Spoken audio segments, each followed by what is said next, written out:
Assalamualaikum warahmatullahi wabarakatuh. Selamat datang di channel Muhammad Samsudin.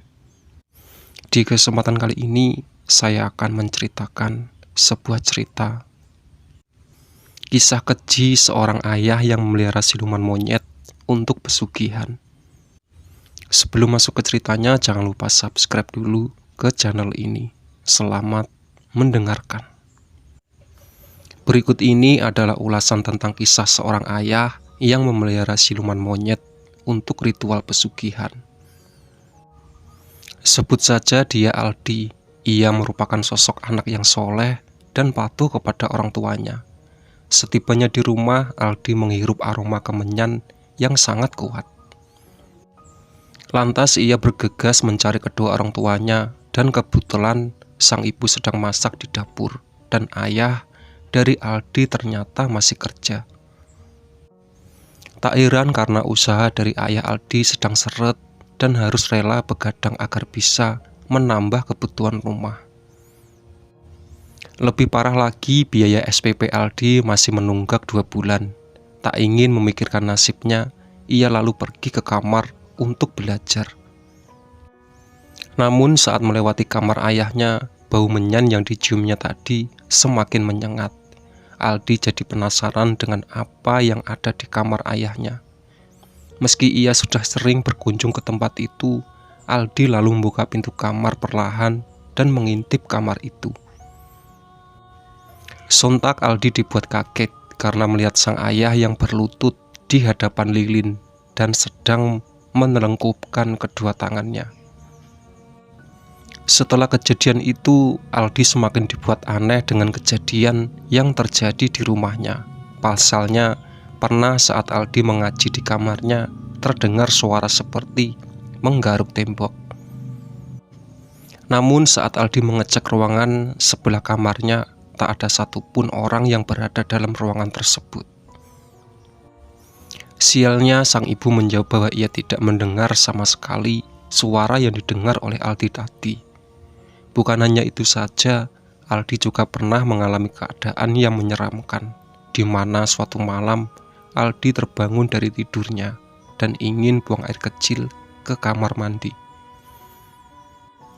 Saat ia akan menuju kamar mandi dan melewati dapur, ia melihat sosok besar dan bungkuk sedang memakan sesuatu di dapur. Setelah ia mencoba mendekati sosok tersebut, ternyata itu adalah monyet besar berwarna hitam yang sedang makan ayam hidup hingga darah ayam yang bercecer di mulut dan di dapur. Sontak Aldi langsung ketakutan dan segera menemui ibunya.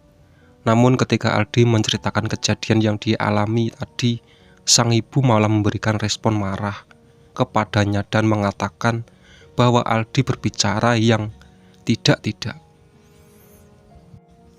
Aldi pun curiga kepada ayahnya yang menggunakan pesugihan.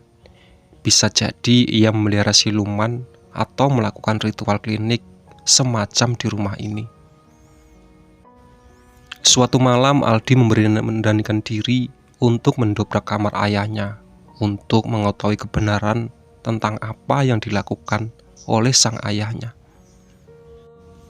Setelah Aldi berhasil mendobrak pintu kamar ayahnya pada malam hari, ia kaget karena melihat di dalam kamar tersebut penuh dengan siluman kera yang dilihatnya di dapur tempo hari. Di dalam kamar itu, ayahnya sedang bersujud kepada gerombolan siluman kera itu. Aldi pun berteriak kepada ayahnya untuk segera mengakhiri semua ini, karena pesugihan tersebut adalah perbuatan yang dilarang oleh Allah Subhanahu wa Ta'ala. Namun sudah terlambat, tiba-tiba tubuh ayahnya kejang dan mulutnya mengeluarkan busa. Saat dicek oleh salah satu ustadz yang juga guru mengaji Aldi, ternyata jiwa ayahnya sudah dibawa oleh siluman kera itu. Ia disiksa dan dicambuk oleh para siluman itu. Ayahmu sudah jadi pelayan iblis-iblis itu di dunia lain. Cerita ini hanya fiktif belaka. Jika ada kesamaan nama tokoh, tempat kejadian, atau cerita itu adalah suatu kebetulan dan tidak ada unsur kesengajaan. Yuk disambung ceritanya. Titisan iblis, kisah pesugihan seorang suami yang rela tumbalkan istrinya untuk pesugihan pantai selatan. Joko dan Ratna merupakan pasangan suami istri yang hidup penuh dengan kekurangan. Bahkan yang lebih menyedihkan, Ratna telah divonis oleh dokter mandul dan tak bisa mendapatkan anak. Terdesak dengan urusan ekonomi dan masalah keturunan, hubungan antara Joko dan Ratna semakin hari semakin renggang. Setiap hari mereka berdua selalu bertengkar hebat karena masalah ekonomi yang tak kunjung membaik.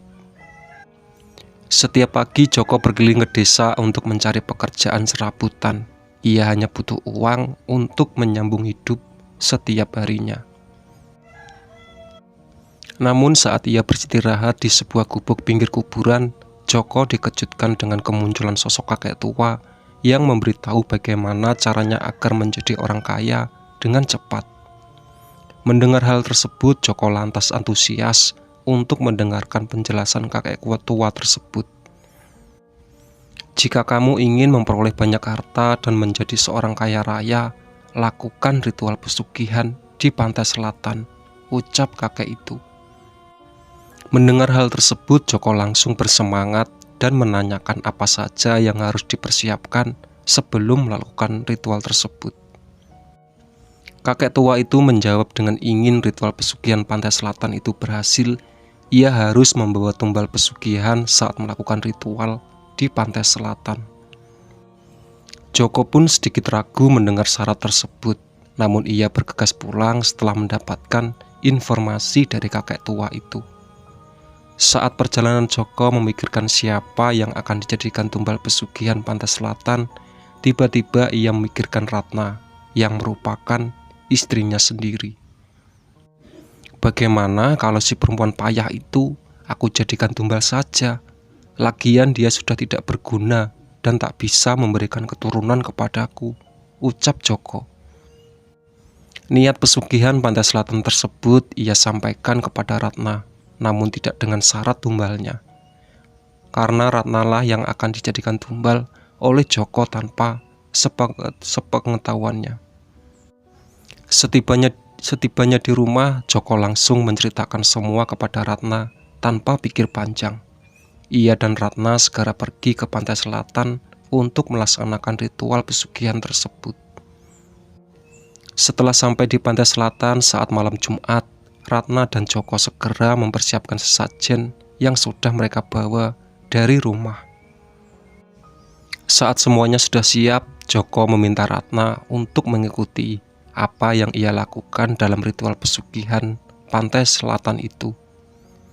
Ratna pun menuruti apa yang dikatakan oleh suaminya itu. Pertama, Joko meminta Ratna untuk melepaskan seluruh baju yang ia kenakan dan menggantinya dengan kain putih yang sebelumnya mereka bawa dari rumah. Setelah Ratna mengenakan kain putih tersebut, Joko meminta Ratna untuk mengikuti dirinya dengan melakukan semedi dengan mata tertutup.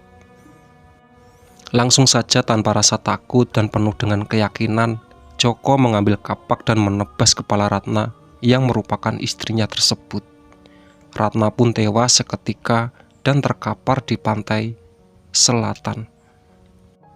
Joko pun langsung mendapatkan harta kekayaan yang melimpah, namun dengan menjadikan tumbal istrinya sendiri di pantai selatan.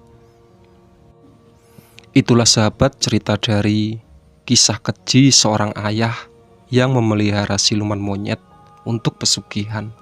Ditunggu cerita selanjutnya.